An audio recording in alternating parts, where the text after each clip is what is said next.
लोगों की ताकत का पता लगेगा।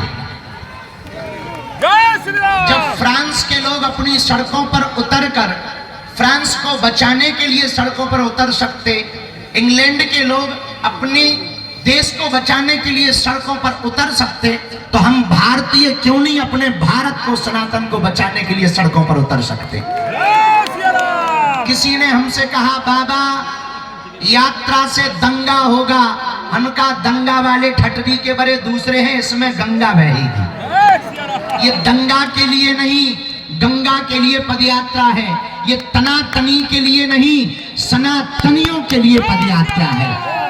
हम किसी के विरोध में नहीं हैं, हमें मुसलमानों से भी दिक्कत नहीं, ईसाइयों से भी दिक्कत नहीं, पर यदि वो गजवाई हिंद कहेंगे तो हम भगवाई हिंद बना के रहेंगे। यदि वो सरतन से जुदा करने की बात करेंगे तो जो अभी पाकिस्तान में 9 जगह फटाके फूटे, वो उनके, हमारे पास फटाके तो है नहीं है, पर देश की सेना तो फोड़ ही सकती है।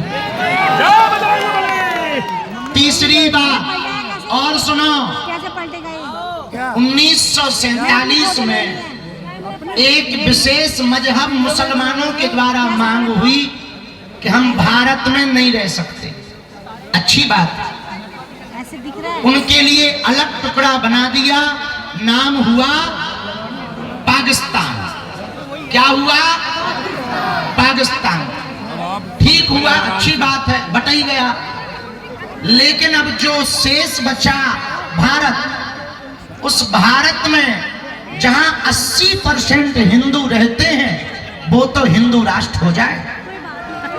जब पाकिस्तान इस्लामिक राष्ट्र हो सकता है, 65 से ज्यादा देश इस्लामिक देश हैं, 95 से ज्यादा देश ईसाइयों के देश हैं, एक देश यहूदियों का है, एक देश बौद्धों का है, तो पूरी दुनिया, Burma, Indonesia, Cambodia, Fiji, Mauritius, Bharat, Nepal, इन देशों में रहने वाले हिंदुओं के लिए एक देश होना चाहिए।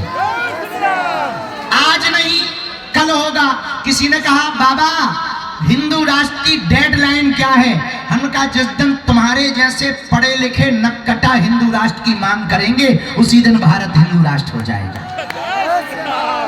चौथी बात, बहुत विनम्रता पूर्वक सुनो, हम लोग ये पदयात्रा जो कर रहे हैं लड़ाई के लिए नहीं, हम तलवारों की लड़ाई पर भरोसा नहीं करते, विचारों की लड़ाई पर भरोसा करते हैं। पूरी पदयात्रा में हम लोगों को किसी के खिलाफ नहीं बोलना, केवल हमें अपना घर संभालना। अपना घर है जो हम भेदभाव में फंसे, छुआछूत में फंसे, ऊंच नीच में फंसे, अंगड़ा पिछड़ा में फंसे, इनसे ऊपर उठकर 14वीं शताब्दी में रामानंदाचार्य भगवान ने जो कहा था, जात पात पूछे नहीं कोई, हरि को भजे सो हरि को होई। हम लोगों को इसी बात को पकड़कर चलना है। सुबह